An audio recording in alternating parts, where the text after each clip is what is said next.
Recently, I interviewed Sideoun Sean about his book, Dear Kobe, Memoir of a Cambodian Genocide Survivor. His story is very important because it shows the kinds of events that lead up to the type of atrocities that were seen during the reign of the Khmer Rouge. And so we decided it would be a good idea to put his story into an audiobook so it can reach even more people. Today on Triumph Talks, I am interviewing the man that we discovered to record Sid's story. Garan Patrick is a dynamic voice actor with skills that span across several mediums of voice work, including audiobooks, video narration, and character acting. Garan has narrated 3 Amazon bestsellers. A former missionary to Nigeria, West Africa, he brings his years of public speaking expertise, as well as his passion for the depths and struggle of the human soul, to the microphone and breathes life into the characters he discovers hidden beneath the words on his scripts. Garan, thank you so much for taking the time to join us today and talk about audiobook production. Melanie, the pleasure is all mine. Thank you so much for having me today. Appreciate it. I am very glad that I found you. You had the perfect voice and the ability to dramatize a story that's really challenging. It definitely was a very challenging story, very gripping and emotional story. And it wasn't, I don't mean this in a bad way, but it wasn't fun to narrate. I mean that because of the somber nature of the book, but it was an honor to narrate it. And it was challenging because you had some interesting words to pronounce. Mm. And according to Sid, you pronounced them correctly. So let's talk first a little bit about the process of audiobook recording and just some of the topics that you have given me to talk about. And then I want to play one of the samples of your reading so that we can kind of hear you, see how you apply the things that you're teaching us, and also get just a chance to learn a little bit more about Sid's story as well. So the first question that I have for you is, how does a narrator add value to a book, or what is the value of turning a book into an audiobook? I think the value is the personality that we bring. And when I say personality, I'm not saying the personality that I have. I'm just saying we breathe life and we take words and bring life into those words. And so someone may be reading a book, but it's different when someone who is trained to read, reads it and you're listening to it. It's as if the words are coming off the page more than just as opposed to reading it. So we bring value in the sense of bringing the concept of storytelling into the picture. I would love for you to expound on that a little more. Yeah, so there's a huge difference between reading and storytelling, and I think you can make a similar comparison when it comes to writing. So I think in the field of writing, there's a difference between recording facts and telling a story. Switching that into the narration field, there's a difference between just reading a script and telling the story of that script. And so, as a narrator, we're reading it, and as we're reading it, we're starting to feel it. And as you start to feel the story, you know when to pause for emphasis. You know when to change the tone. You know when to change the tempo. It's if there's if for instance I just this morning I was working just a couple hours, actually less than an hour ago, on a fiction book. There's these people going into battle, and as I'm reading this portion of the story, everything changes the way I'm reading it. I'm not just saying he swung his sword and then he swung his sword. It's like, no, I'm making it more dramatic. I'm speeding up the tempo. I'm reading faster and I'm putting more emphasis in it. And then when there's a dramatic scene in the battle, I'm putting more volume into that. And I'm bringing life into the story because I'm feeling that story. And I think that's something that an audiobook narrator can do that sometimes just as a casual reader you don't really get that vibrance just from reading the book. So I think we're trained in storytelling as opposed to just reading the words on the page. I think this would be a really good time for me to play a sample from Sid's book, which is a scene that you really had an opportunity to demonstrate all of your skills as a storyteller and even as an actor, because you had to take on a couple of different characters in this, and it's a very dramatic scene from his life. So I'm going to go ahead and play that now. All right. One day, some men approached me to say they had decided they were going to leave the camp. They just couldn't take it anymore, they told me, and they would be slipping out that night after dark. One of the men in the group was very familiar with the territory, so he would be the leader. "How many are there?" I asked. "About 400, was the answer. I had serious doubts about going with them because they were too many, but they were frantic, and I was also fed up with the whole situation. Very quietly that night, and one by one, people slipped away from their huts and made their way to the outer perimeter of the camp. There was very little moonlight, so it was easier than I thought it would be. The group began to grow as people trickled in a few at a time, and we started moving westward. If we could just get to the border with Thailand, we knew we would be safe. I would then come back to collect my family and bring them out. Suddenly, we could hear the explosions of rifle shots all around us. Within moments, scores of bodies lay dead in the dirt. The Khmer Rouge soldiers had been watching us as we crept silently away from the camp, and now they were shooting to kill. Panicked people scattered in every direction. When the shooting finally stopped, I found myself facing a wild-eyed young Khmer Rouge soldier. He raised his rifle and pointed it at me, but the rifle only clicked. He was out of ammunition. "It's your lucky day," he growled at me. "You will be our guest at the stronghold. Come on, move!" Jabbing his rifle into my ribs, he pushed me toward a little knot of other soldiers. Each of them had his rifle jammed against the back of another would-be escapee. All around us, bodies of over 350 people who just moments before had been so hopeful now lay silently in pools of their own blood. The 50 or 60 of us still alive were taken to one of the many Khmer Rouge prisons, or strongholds, which were in reality just a large building that had once been a school or a temple, sometimes even a private home. This prison was known as Katil Kat. It was somewhere near Battambang and was part of a complex of communes. They called it a stronghold because it had been taken over by the military. It had once been the home of a rich Cambodian man and his family, who had all been killed when the Khmer Rouge first took over. There were no cells, no bars or gates that locked shut on us, only walls of one large room. That's all we could see of the one-time mansion. It was bare and cold.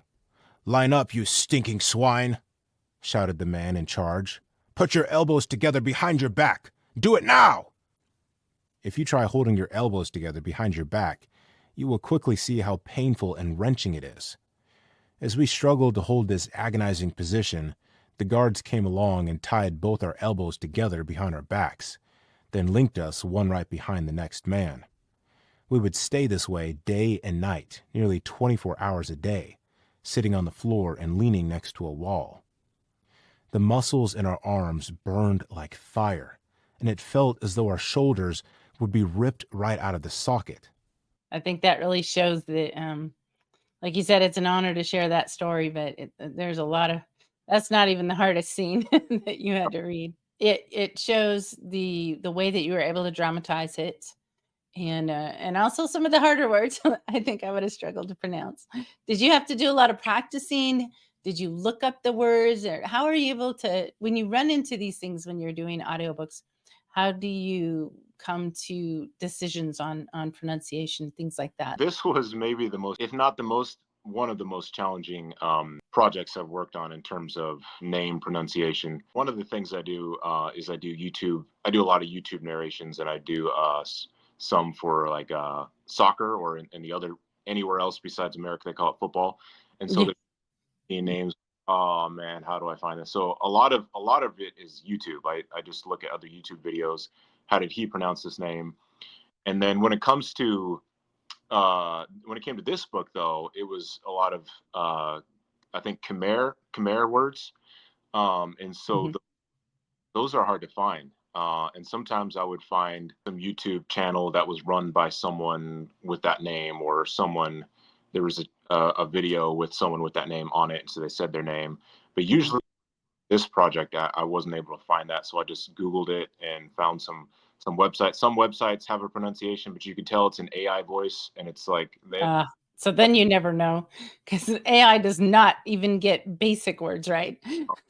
I've known some Filipino people, so I've heard them talk. So there might be some similarities, though. So I think when it came to Batambang, I was able to kind of have Yeah.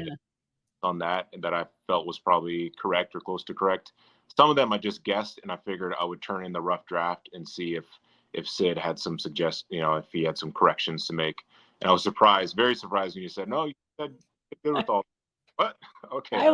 I was too, but I think that just speaks to your professionalism, that you were able to. And I guess now that I've got some contacts, that you did have at least some idea of Filipino words that you're able to draw from. So yeah, real interesting process. And I like to talk about that for just a second for those that are watching. So when you are hired to read someone's book or story, are there any certain things that you do in preparation, or is it more of like you said, I was the go-between, so you sent me the files and then I shared it with Sid. We thought he probably would come back with some changes, and he was very happy with what you did. So do you want to just talk a little bit about the process of narrating and working with clients? Yeah. What the process that I usually do is not what you would imagine. When I first started out, I thought that what I was going to do is I was going to read the book and then look up all these words that I might have struggles with pronouncing, and just try to get like a little bit of background before I got into the book. And I think I did that for the first one that I did, but then after that I switched my method to just, it may sound unexpected, but I literally do it as I go. And I figured, I'm a very slow reader. So if I were to read the whole book through, it'd take me a long time. And then some of the points, some of the parts of the book that maybe I would remember how to read this certain part because I read it before, I would forget where those parts would come up anyway. So I figured, I'll just read through it and correct it as I go. And so I'll read, and then there might be a situation, or a lot of times there's a situation where I read a sentence or a paragraph, and then like the next sentence lays some context where that shows me, okay, I need to go back and read that sentence differently. And so I'll go back and read that sentence with a little bit more pause, or maybe with a little bit more apprehension, or something like that, whatever the context indicates. And if I do that as I go, I find I can be more accurate like that. And it's more time efficient to do it that way as well. The record for the longest I've gone without messing up on any kind of script is 3 minutes. And I've only done that like twice. So usually every 30 seconds or so or less, I'm messing up, stumbling over a word, or missing a syllable, or missing or getting a word wrong. So when I make a mistake, I'll just snap, and then that will be indicated with a vertical line on the audio wave, so I'll know where to go back and make those deletions and kind of match it up with where I restarted that section. So I'm very curious, what got you into audio narration? What was the path? What was your personal journey to doing this work?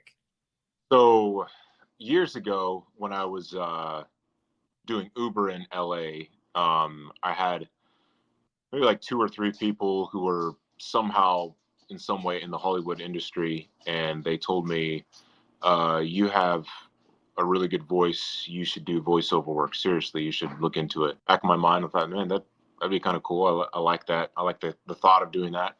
But I never really planned on actually making a career out of it. That was 5 years ago or something like that. And then last year I was kind of having a career change, and I was like,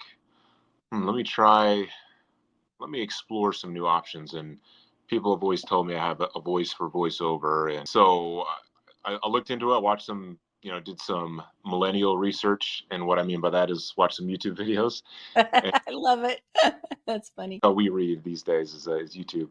But no, I did a lot of research on it and just kind of looked into it, and then discovered what equipment I would need to start off, and then so went and bought the equipment and tried it out. And it's a very slow start to begin with, but then it really started picking up. I wasn't planning on doing audiobooks, Mm, but that was the medium that was hitting on the platforms that I have profiles on, and right.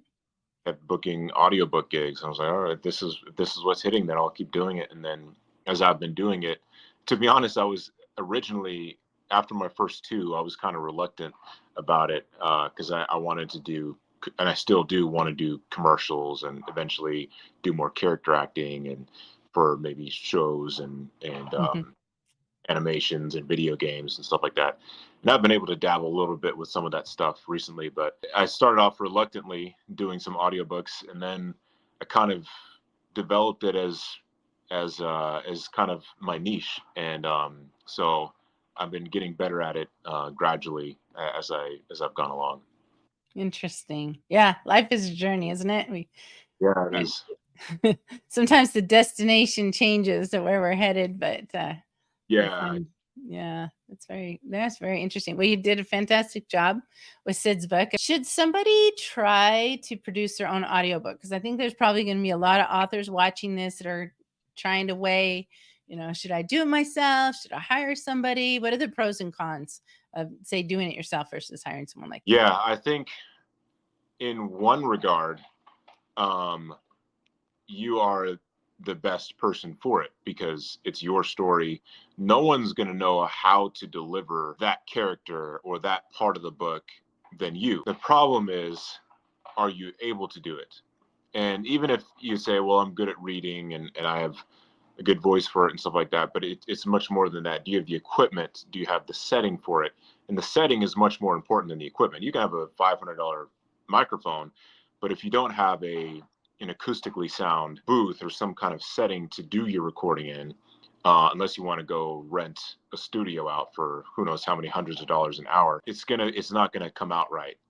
So you can do it yourself if you have the right setup or if you're able to rent out a studio. But even then, it might be more difficult to do than you're thinking. As you start doing it, you might realize, oh, that doesn't sound like I thought it was going to sound. If that's not the case, then hiring a trained, experienced narrator who this is what we do for a living. This is what we're passionate about. I think it's much easier, much quicker, and it'll probably end up having a better product in the end. And that really, I believe, is an important consideration. Now, I'm an indie publisher. Indie is the term I like to use instead of self-publish because people shouldn't do everything themselves.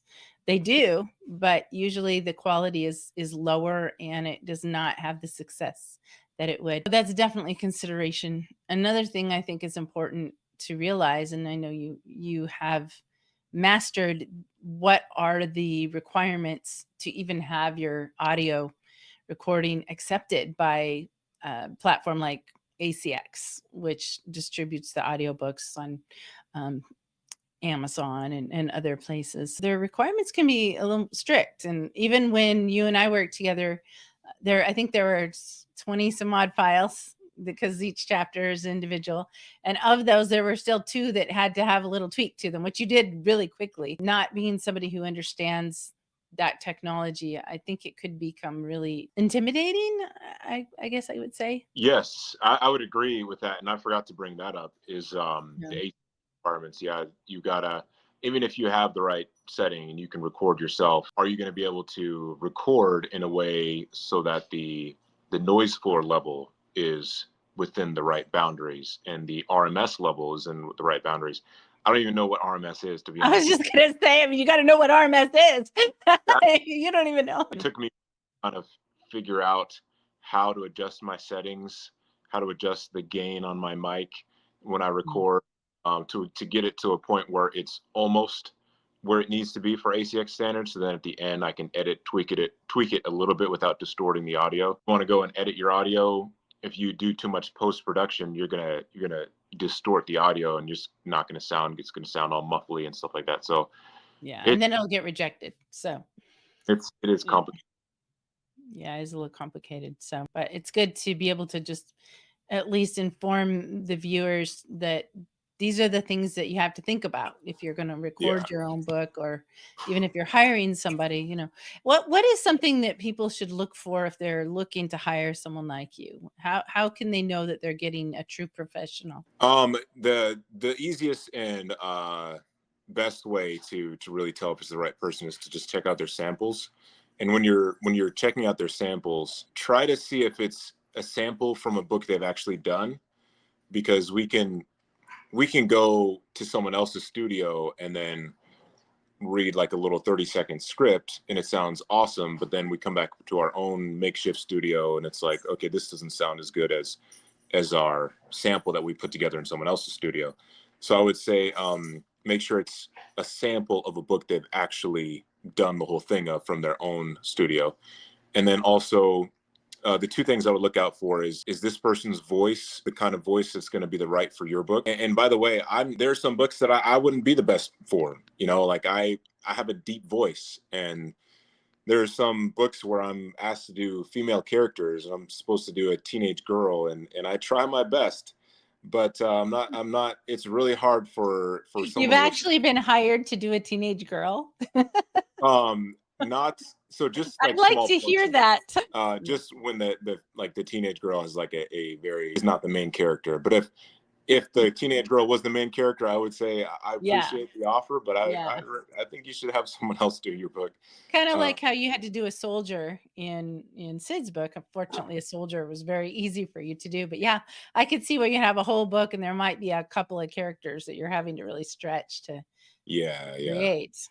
Yeah. And then also I would look for the quality in the audio. Does it sound, is it acoustically sound? Like, do you hear some background noise in the sample that they provided?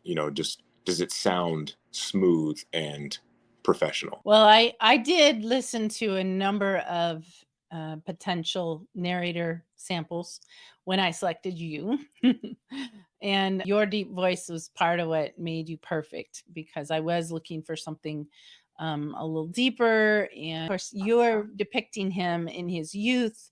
The story, it's really talking about a time when he was in the army and he was a prisoner, and it's not real time, but I think it helps us to picture him in that time of his life to hear your voice. And so you were great. And I know he's really excited to meet you. Oh, And that's cool. this is something we've been looking forward to. Thank you for watching this episode where I interviewed Garan Patrick about being an audiobook narrator. Be sure to watch the very next episode available, where Garan Patrick and Sideoun Sean, narrator and author, meet for the first time. It's great. And there's a lot of excerpts from the book to listen to.